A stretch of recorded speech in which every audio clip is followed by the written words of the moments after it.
बड़े भाग्य से मिल सका सतगुरु का सत्संग, सदैव जीवन सिंधु में उठती नहीं उमंग। सदा न कोयल बोलती, सदा न खिलते फूल, ये अवसर मिलते तभी जब पुण्य रहे अनुकूल। अनुकूल पुण्य उदय होने पर ही सद्गुरु संतों के दर्शन, उनकी वाणी श्रवण करने का, सेवा करने का सौभाग्य प्राप्त होता है।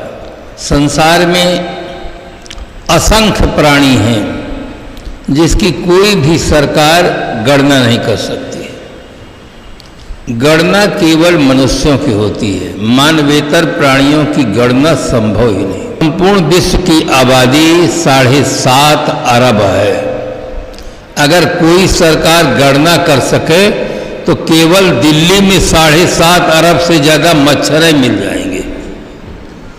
फिर कहाँ विश्व की आबादी बहुत ज्यादा है। प्राणी जगत में मानव श्रेष्ठतम प्राणी है और वो 2 भागों में विभक्त है, एक नर और एक नारी। दोनों में कोई बड़ा नहीं है, कोई छोटा नहीं है, दोनों समान प्राणी हैं।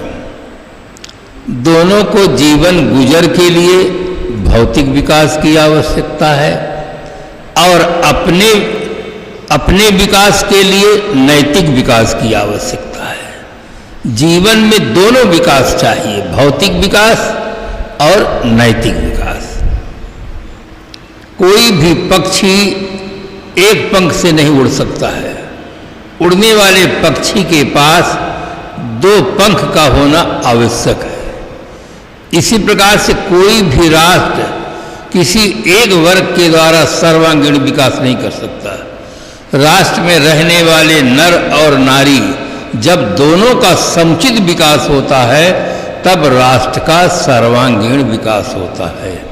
इसी प्रकार से जीवन का सर्वांगीण विकास तब होता है जब भौतिक विकास और नैतिक विकास होता है।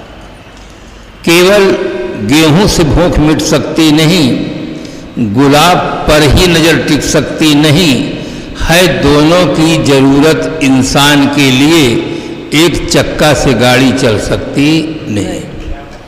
आज आदमी भौतिक विकास तो बहुत किया है। कितने सुंदर मकानों का निर्माण हो रहा है, कितने सुंदर वस्त्रों का निर्माण हो रहा है, कितने सुंदर सुंदर यंत्र बनाए जा रहे हैं। आज आदमी चीजों का विकास बहुत अच्छा किया, उस अनुपात में अपना विकास नहीं किया, चीजों का विकास किया। इसमें एक बहुत बड़ी भूल ये हुई है कि आदमी चीजों को नंबर 1 में रखा और अपने को नंबर 2 में रख दिया। इसलिए चीजों की तरफ उसका ध्यान गया, अपनी तरफ ध्यान कम गया। चीजों का विकास बहुत अच्छा हुआ। अगर आदमी अपना विकास किया होता तो आज अपहरण नहीं होता, बलात्कार नहीं होता, दुर्व्यसन की समस्या नहीं होती, भ्रष्टाचार नहीं होता, आतंकवाद नहीं होता।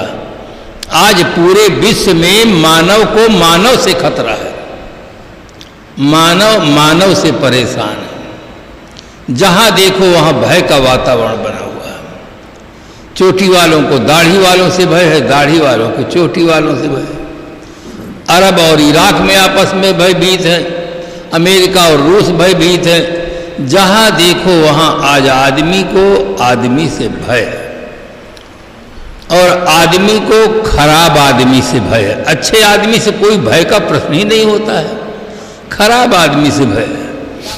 आज यहां कार्यक्रम चल रहा है, इस समय कोई वैरागवान संत आ जाए, कोई सती साध्वी देवी आ जाए, कोई भक्त सज्जन आ जाए, कोई एक अच्छे राजनेता आ जाए, मन में बहुत खुशी होगी कि बहुत सही समय से आप दर्शन दिए, स्वागतम स्वागतम स्वागतम।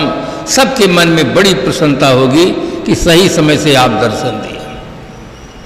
किंतु एक ही आतंकवादी आ जाए राइफल बम लेकर, तब सबके मन में भय व्याप्त हो जाए कि पता नहीं क्या होने वाला, कौन बचेगा कौन जाएगा। क्योंकि जहां वो पहुंच जाते हैं न मंदिर वाले रक्षा कर पाते हैं, न मस्जिद वाले रक्षा कर पाते हैं। मंदिर की भी मूर्तियों को तोड़ देते हैं, पुजारी को भी मार देते हैं, मस्जिद को भी तोड़ देते हैं। पूरे विश्व में भय का वातावरण बना हुआ है खराब आदमी के चलते। संसार में जो कुछ विकास हुआ है और जो हो रहा है उसका सारा श्रेय मानव को ही प्राप्त है। धरती तल पर सभी प्राणी होते, केवल आदमी भर नहीं होता तो दुनिया में एक भी मंदिर नहीं होता, एक भी मस्जिद नहीं होती, एक भी गिरजाघर नहीं होता, एक भी गुरुद्वारा नहीं होता है। मानव ही मंदिर बनाता है, मस्जिद बनाता है, गिरजाघर बनाता है, गुरुद्वारा बनाता है। मानव ही मंदिर की मूर्ति को भी बनाता है, मानव ही मंदिर की मूर्ति में प्राण प्रतिष्ठा डालता है, और मानव ही मंदिर की मूर्ति के सामने तुमेव माता च पिता कहकर श्रद्धा सुमन समर्पित करता है। अगर नाराज हो जाए तो तोड़कर फेंक देने वाला भी वही है। मनुष्य से बढ़कर दुनिया में कुछ नहीं है। मनुष्य ही वेद मंत्रों का उच्चारण करता है, कुरान पढ़ता है, बाइबिल पढ़ता है, गुरु ग्रंथ साहिब को पढ़ता है, बीजक पढ़ता है, भयान पढ़ता है, उपनिषद पढ़ता है, गीता रामायण भागवत बाँचता है। दुनिया में जितने ग्रंथ हैं सब मानव मस्तिष्क की उपज है। अगर धरती तल पर आदमी नहीं होता तो एक भी किताब नहीं होती, चाहे जो किताब हो। सारी किताबों मानव मस्तिष्क की उपज है। दुनिया में सभी प्राणी होते, खाली आदमी भर नहीं होता तो ये कुछ विकास का काम नहीं होता। ताकत में हाथी ताकत वाला है, शेर ताकत वाला है, आज तक कोई यंत्र की रचना नहीं कर सके, कोई पुस्तक नहीं लिख सके कि हमारे प्राणियों की, भाइयों की हत्या लोग क्यों कर रहे, कुछ खिलाफत नहीं कर पा रहे। धरती का सिरमौर प्राणी आदमी कहलाने वाला आज आदमी को आदमी से भय क्यों हो गया है, क्या कारण हो गया? कहीं तो जरूर भूल हुई है। आदमी के केवल उसके दिमाग में खराबी हो गई। दिमाग में खराबी होने के कारण से वो गलत कर्मों की ओर चला जा रहा है। उसके पास सोच सही नहीं रह गई। अपने परंपरा के अलावा दूसरे परंपरा को देखना नहीं चाहता है। अपने संप्रदाय के अनुसार ही सबको जबरदस्ती चलाना चाहता है। मजहब का दिमाग उसके अंदर इतना ज़्यादा भर गया है, सांप्रदायिकता, कि एक आदमी कह रहा था कि मैंने धर्मशाला बनवाया है। एक वहाँ मौलवी खड़ा था, उसने कहा तौबा तौबा तौबा, तुम्हें कहना चाहिए कि मैं मुसाफिर खाना बनवाया। और धर्मशाला मुसाफिर खाना अगर कह दिया जाए क्या बदल जाएगा सब? क्या कि धर्मशाला वो हिंदुओं का शब्द है और मुसाफिर खाना मुसलमानों का। इतना जहर आदमी के दिमाग में बैठ गया है। आप प्रयोग करके देख लीजिए, एक मस्जिद में चले जाइए और वहाँ बोलिए ओम भूर्भुवः स्वः तत्सवितुर्वरेण्यं भर्गो देवस्य धीमहि धियो यो नः प्रचोदयात्। इतने बोल दीजिए, हाइड्रोजन बम छूट जाएगा वहां पर। इतना जहर भरा हुआ है कि ये शब्द नहीं सुनना चाहते हैं। और एक मंदिर में जाकर बिस्मिल्लाह अल्लाहु अकबर के जान कर दीजिए तो वहां भी यही हालत होगी। कहेंगे आपको दिन में ही नहीं दिखाई देता क्या? ये तो मंदिर है, यहाँ अल्लाहु अकबर की जान कैसे कर दिए? शब्द नहीं सुनना चाहते हैं। आदमी के दिमाग में इतना सांप्रदायिकता का जहर भरा हुआ है और जातीयता का जहर चढ़ा हुआ है। ये विज्ञान ने आज देश काल की दूरी को कम किया है।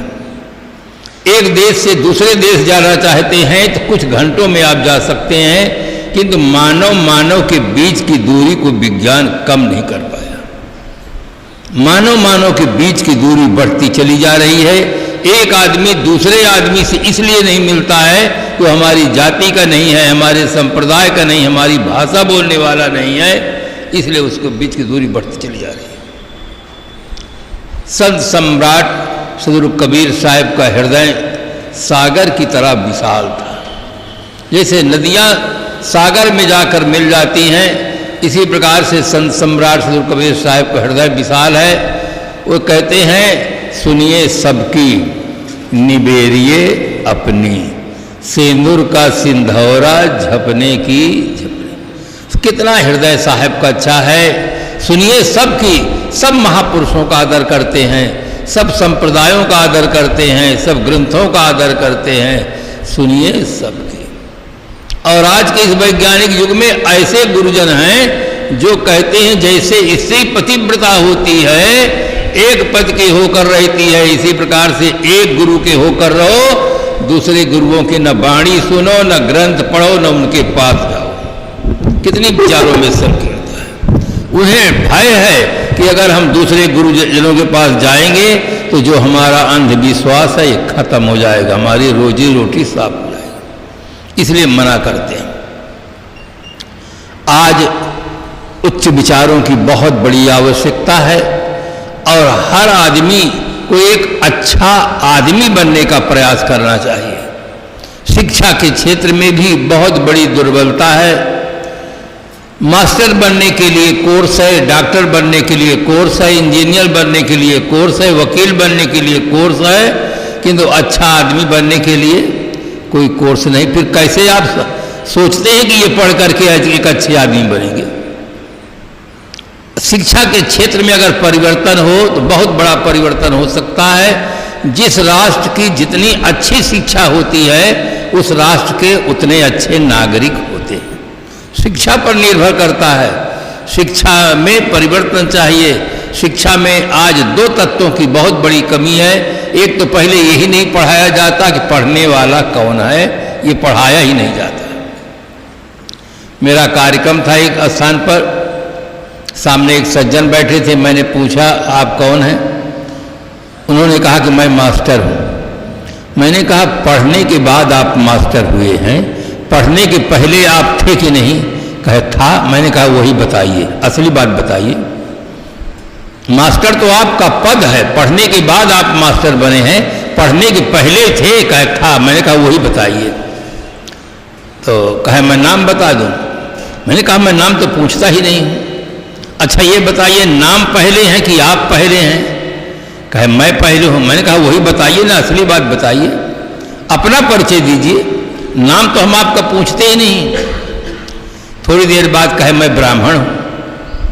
मैंने कहा मैं आपकी जाति नहीं पूछा हूं, आपका नाम नहीं पूछा हूं, आपका पद नहीं पूछा हूं, सिर्फ आपको पूछा हूं। न आप नाम बताइए, न जाति बताइए, न पद बताइए, अपना परिचय दीजिए कि हु आर यू, तुम कौन हो, बस इतने बताइए। थोड़ी देर के बाद उन्होंने कहा कि आज तक हम यही बताते रहे, नाम बताते रहे, जाति बताते रहे, पद बता देते रहे, सब लोग मान लेते हैं, आप तीनों को नहीं मानते हैं तो हमें तो कुछ पता ही नहीं कि हम क्या चीज़ है। ये उनका उत्तर है जो अपने को मास्टर कहते थे। उन्हें यही पता नहीं कि मैं क्या चीज़ हूँ। अब आज उनका नहीं, कम से कम 90% नहीं 99% लोगों को ये पता नहीं कि मैं कौन हूँ, अपने आप को नहीं जानते हैं। थोड़ा सा भी उन्हें विवेक नहीं, क्योंकि गुरुजनों के पास जाते नहीं। बंधुओं बिना भेदी के भेद नहीं मिलता है, कोई भेदी चाहिए। शब्द बोध के लिए भी जिंदा गुरु की आवश्यकता होती है। किताबों में सब लिखा रहता है, क ख ग घ अंगा ए बी सी डी सब लिखा है, किंतु दुनिया की कोई किताब अबोध बच्चे को पढ़ा नहीं सकती है। ये ए लिखा है, बी लिखा है, सी लिखा है, डी लिखा है। पढ़ाने वाला कोई जिंदा गुरु चाहिए, तब उसको बोध होता है। शब्द बोध के लिए जिंदा गुरु चाहिए तो तत्व बोध के लिए भी जिंदा गुरु चाहिए, जो आपको बता सके कि आप कौन हैं। मेरे जीवन की सच्ची घटना है। मैं गुजरात जा रहा था, मध्य प्रदेश बुरहानपुर आश्रम से, जहाँ पर बैठा था उसी डिब्बे में एक रेलवे विभाग के कर्मचारी बैठे थे।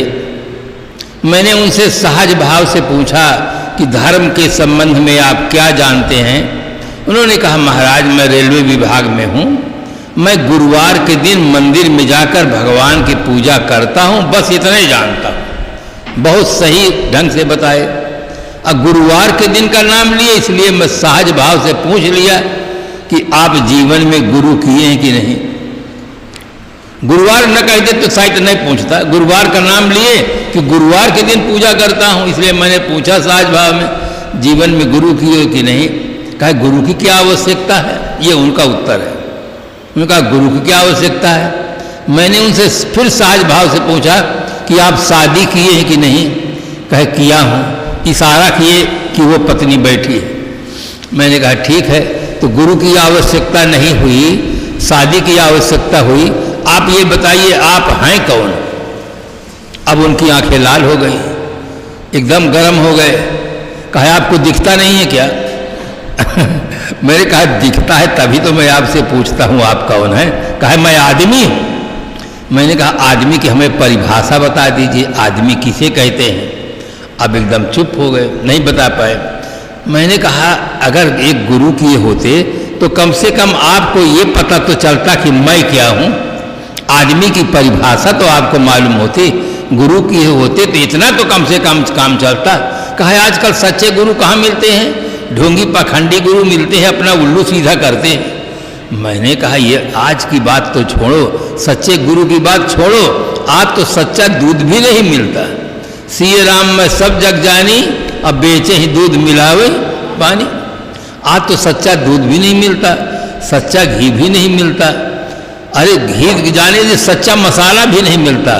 धनिया, पीसी हुई धनिया में गधे की लीद मिलाई जाती है। ये मैं आंखों देखा हाल बताता। एक व्यक्ति से मैं पूछा, गधे की लीद कूट रहे थे, चाल रहे थे। मैंने कहा इसको क्या करोगे। कहा महाराज धनिया में मिलाया जाता है, पीसी धनिया में। अब आप सोचिए, मैंने कहा ऐसे समय में अगर सच्चे गुरु न मिले तो कोई आश्चर्य की बात नहीं है। फिर भी लोग दूध पीते हैं, घी खाते हैं, सच्चा नहीं मिलता तो भी काम चलाऊ तो खाते हैं, तो काम चलाऊ ही गुरु कर लेते। तो कम से कम इतना तो बताते तुम कौन हो। बहुत प्यार से समझाया, कहाँ आप कहाँ तक जाएंगे। मैंने कहा आपका स्टेशन आ जाए आप उतर जाइए, हमारा आ जाए हम उतर जाएंगे। किंतु एक गुरु करना चाहिए।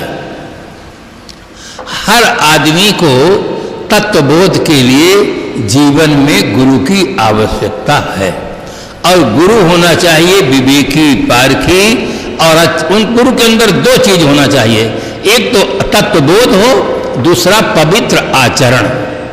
दो चीज की बहुत बड़ी आवश्यकता है। जब दो चीज रहता है तो क्रिया होती है। शरीर रहता है और जीव रहता है तब क्रिया होती है। अकेले शरीर रहे कोई क्रिया नहीं होगी, अकेला जीव रहे तो मुक्त रहेगा। क्रिया के लिए दो चीजों का मेल जरूरी है। इसी प्रकार से जीवन में, गुरु के जीवन में तत्वबोध हो और पवित्र आचरण, तो आपको सही दिशा मिलेगी, नहीं सही दिशा नहीं मिलेगी। सदगुरु कबीर साहब ने भी इनकलाबी भाषा में कहा कि जाका गुरु है आंधरा, चेला काह कराए, अब अंधे अंधा पेलिया दो को परा। जाको सदगुरु ना मिला, व्याकुल दो दिस धाय, आंख न सूझे बावरा, घर जरे गुरु बुताए। और गुरु की दया साधु की संगत, निकर आओ ये द्वार। आधार भी साहब बताते हैं, हर आदमी को सबसे पहले अपनी सत्ता का बोध होना चाहिए। जीवन का सबसे महत्वपूर्ण प्रश्न है अपने आप को जानना कि मैं क्या हूं। मकान में रहने वाला व्यक्ति अगर अपने को मकान माने कि मैं मकान हूं, तो या नासमझ है या पागल है, दो में से एक जरूर है। अगर गाड़ी का चलाने वाला ड्राइवर अपने को गाड़ी माने कि मैं गाड़ी हूं, तो वो भी नासमझ या पागल है। एक आदमी था, गाड़ी चला रहा था, गाड़ी खड़ी करके होटल की ओर बढ़ा। रास्ते में एक व्यक्ति मिला, उसने पूछा आप कौन हैं। उसने कहा मैं मोटर हूं, मोटर। उसके उत्तर को सुनकर वो हंसा, आसपास के लोग हंसे कि ये कुछ पिए हुए है और होश में नहीं है तो ड्राइवर, और अपने को बता रहा कि मैं मोटर हूं। सचमुच वो शराब पिए हुए था और छक करके शराब पिया था। वो होश ही उसका गुम हो गया था कि मैं मोटर हूं कि ड्राइवर। शराब हमारी भारतीय भाषा का शब्द नहीं है, अरबी भाषा का शब्द है। सर धन आब बराबर शराब, आब कहते हैं पानी को, सर कहते हैं शरारत को। ऐसा पानी जिसके पीने से शरारत पैदा हो, उस पानी का नाम शराब है। जो डूबे हैं गिलासों के पानी में, न उबरे हुए जिंदगानी में, लाखों को मरते देखा है इस बंद बोतल के पानी। शराब ने देश का बहुत बड़ा अहित किया है। कितने घर बर्बाद हुए, कितने का जीवन बर्बाद हो गया। दो शराबी थे, दोनों शराबी रिश्ते में ससुर और दामाद लगते थे। होटल पर पहुंचे, छक करके शराब पी लिए। अब बात करने का मन हुआ, शराबी ससुर ने पूछा दामाद से, सुनो भाई जी, कहिए, कहा मेरी बेटी ठीक है कि नहीं? कहा बिल्कुल ठीक, शरीर से ठीक, दिमाग से ठीक। फिर शराबी ने कहा ससुर ने कि अच्छा ये बताइए, मेरी बेटी को आप ध्यान रखते हैं कि नहीं रखते हैं? कहा आपको संदेह कैसे हो गया? अरे जैसे तुम्हारी बेटी वैसे मेरी बेटी, मैं उसको बराबर ध्यान रखता हूँ। पिए शराब है, दिमाग ठिकाने में नहीं। उसने कहा जैसे तुम्हारी बेटी वैसे मेरी बेटी, मैं उसको बराबर ध्यान रखता। तो बंधुओं, ये इसी प्रकार से पांचों विषयों का जो नशा पिए हुए हैं, वो अपने आप को शरीर मानते हैं। ये भूल मिटेगी, भूल मिटे गुरु मिले पारखी। पारखी गुरु मिले। जीवन की सबसे बड़ी भूल है अपने आप को शरीर मान लेना। एड़ी से चोटी तक जो दिखता है ये शरीर है, और शरीर जड़ है। न हाथ को पता है कि मैं हाथ हूं, न पैर को पता है मैं पैर हूं, न आंख कान नाक को पता कि मैं क्या चीज हूं। इन सबका जो जनैया है वो चेतन है। आप जानते हैं कि ये हाथ है, ये पैर है, ये आंख है, ये कान है। आप चेतन हैं, किंतु अज्ञान से मान लेते हैं कि मैं जड़ शरीर हूं। देह को मैं मानना सबसे बड़ा यह पाप है। सब पाप इसके पुत्र हैं, सब पाप का यह बाप है। थोड़ा सा आप एक नियम याद कर लें और उसको प्रयोग करें। सोते समय, जागते समय, कहीं अकेले में बैठे, प्रयोग करके आप अपने को अलग कर सकते हैं। दो शब्द है, एक मैं है, एक मेरा है। अंग्रेजी में आई और माई कहते हैं, हिंदी में मैं और मेरा कहते हैं। जो मेरा होता है वो मैं नहीं होता। इतने नोट करें, इतने याद कर लें कि जो मेरा है वो मैं नहीं है। जैसे एक घड़ी मेरी है तो मैं घड़ी नहीं हूँ। ये मकान मेरा है तो मैं मकान नहीं हूँ। ये मोबाइल मेरा है तो मैं मोबाइल नहीं हूँ। जो मेरा है वो मैं नहीं हूँ। मैं अलग है और मेरा अलग है। जो कह रहा है कि ये घड़ी मेरी है वो मैं तत्व है। कहने वाला मैं है, और जो मेरा प्रयोग हो रहा है वो दूसरी चीज है। ये हाथ मेरा है तो निश्चित है कि मैं हाथ नहीं हूँ। पैर मेरा है तो मैं पैर नहीं हूँ। सिर मेरा है तो मैं सिर नहीं हूँ। इसी प्रकार से मन मेरा है तो मैं मन नहीं हूँ। जहाँ तक मेरा लगाएंगे वो मैं नहीं है। और याद रखे दूसरी महत्वपूर्ण और बात, जब तक मैं है तब तक मेरा है। अगर मैं चला गया तो मेरा नाम की यहाँ पर कोई चीज नहीं। इसलिए मैं का बहुत बड़ा महत्व है। मैं है तो मेरा है, अब मैं नहीं रहा तो मेरा नाम की कोई चीज नहीं। एक शायर की बात मुझे बहुत अच्छी लगी। उसने 2 लाइन में बहुत कुछ कह दिया। उसने कहा, आंख खुली तो सपना गया। चाहे जितना अच्छा सपना हो, चाहे जितना खराब सपना हो, आंख खुल गई सपना चला गया। आंख खुली तो सपना गया, और आंख मिची तो अपना गया। अगर आंखें बंद हो गई तो अपना सब चला गया। और 2 दिन का मेहमान है तू, सांस रुकी तो दफना गया। अगर सांस रुक गई दफना दी जाए। आंखें बंद हो गई तो अपना सब छूट जाएगा। चाहे प्राणी हो, पदार्थ हो, सत्ता हो, कुर्सी हो, सब छूट जाएगा। इसलिए बहुत बड़ा महत्व है मैं तत्व का।